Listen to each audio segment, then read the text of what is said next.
I never imagined my life would reach the point where silence became louder than words. My husband, Mark, once attentive and tender, had become a shadow of that man. His presence existed, but only in physical form. Emotionally, he checked out long ago. His world revolved around work, deadlines, and promotions. I used to fight for his attention, drop hints, make plans, start conversations. He'd barely respond to any of it. Eventually, I stopped. It was easier than being reminded of how invisible I'd become. Days blurred together, filled with quiet dinners, separate routines, and me filling my loneliness with work and books. Then came Jake, Mark's oldest friend, someone I hadn't seen in years, messaged out of nowhere.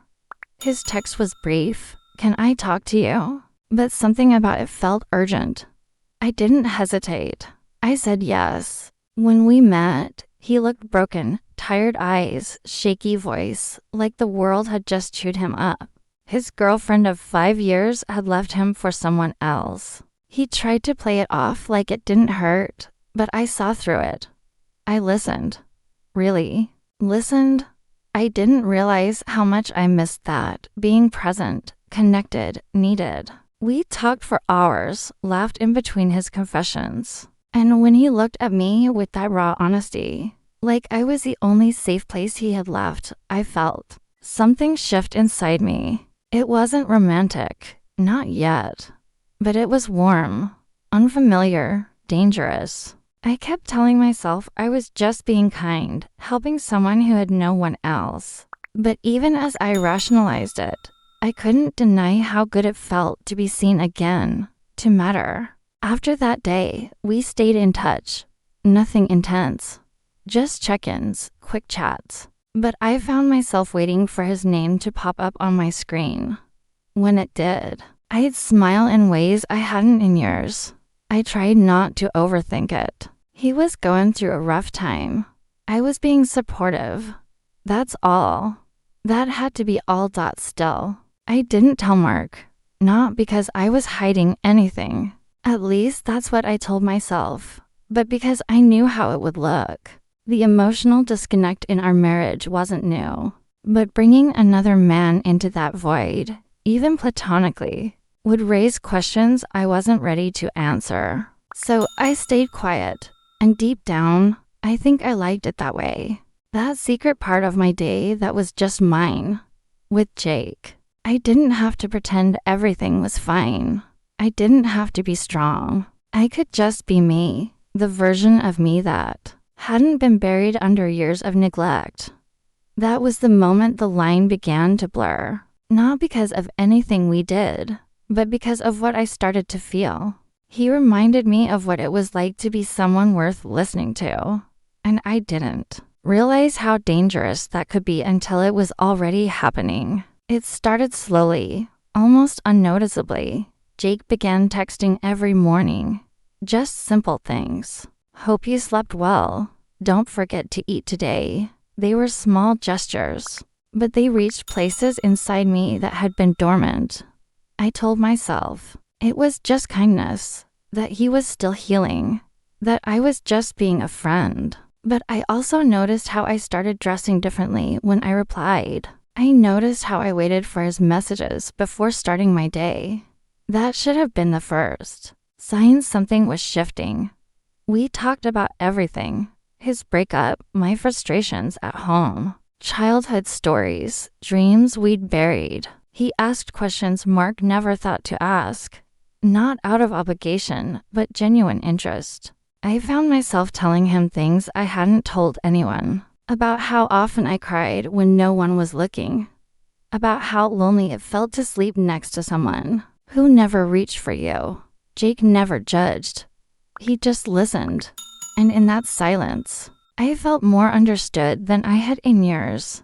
We began meeting more often. A quick lunch here, an errand run there. Nothing inappropriate, but I started lying about it.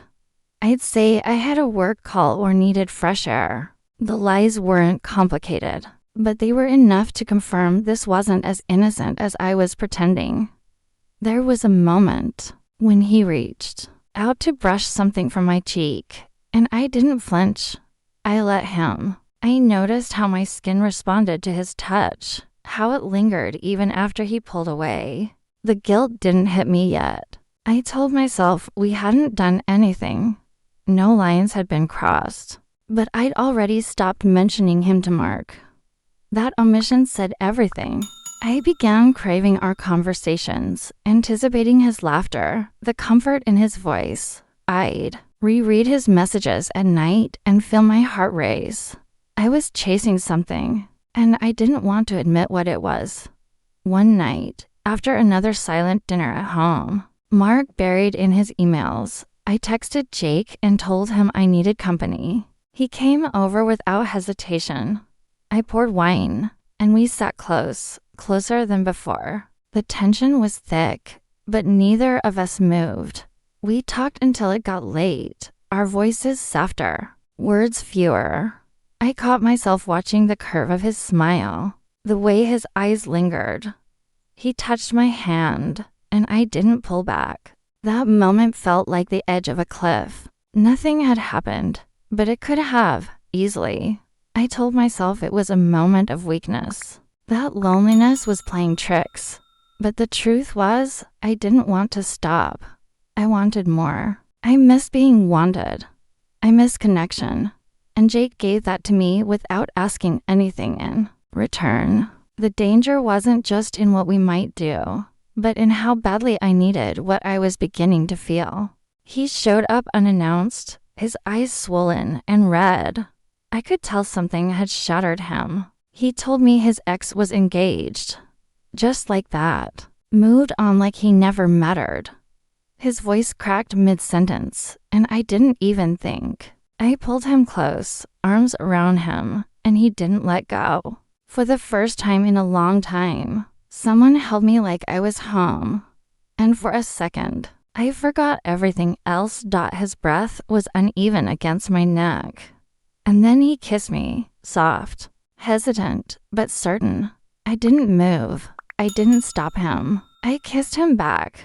My heart was pounding, but not from panic, from something else. I whispered that this wasn't right, that we couldn't do this. And he looked at me and said, "I've loved you for years."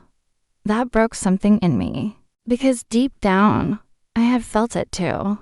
And I'd ignored it, buried it, denied it. But hearing him say it made all those feelings real, tangible, alive. I didn't say a word. I just let it happen. What followed didn't feel reckless. It felt inevitable, like we'd been circling this moment for weeks, maybe longer. I wasn't thinking about loyalty or consequences. I was thinking about how alive I felt in that second, about how long I had waited to feel chosen. With him, I didn't feel like an obligation or background noise. I felt wanted, completely. Unapologetic ally. The morning light made everything quieter. He was still asleep, peaceful, unaware of the storm building in my head. I stared at the ceiling, heart heavy, and realized there was no undoing what we'd done. I had crossed a line I swore I never would. I wasn't someone who cheated. That had never been me. But there I was, staring at the evidence of everything I'd become. And for once, I couldn't pretend anymore. My phone buzzed. Mark. I couldn't answer. I just stared at his name on the screen and hated the silence between us. Jake stirred beside me, ran a hand through his hair, and looked at me like I was something fragile. He said he didn't regret it. I didn't know what to say. My silence said more than any confession ever could. He asked me what it meant. I looked away. I couldn't give him a promise I didn't know how to keep. I wanted to, but that would have made everything worse. I told him I needed space. He nodded, dressed, and left without asking for anything more.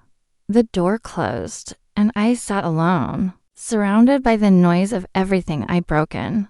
Not just my vows, but the version of myself I thought I knew. The one who could still draw a line and stand behind it. And yet, somewhere beneath the guilt, I still felt that warmth, that terrible, beautiful feeling.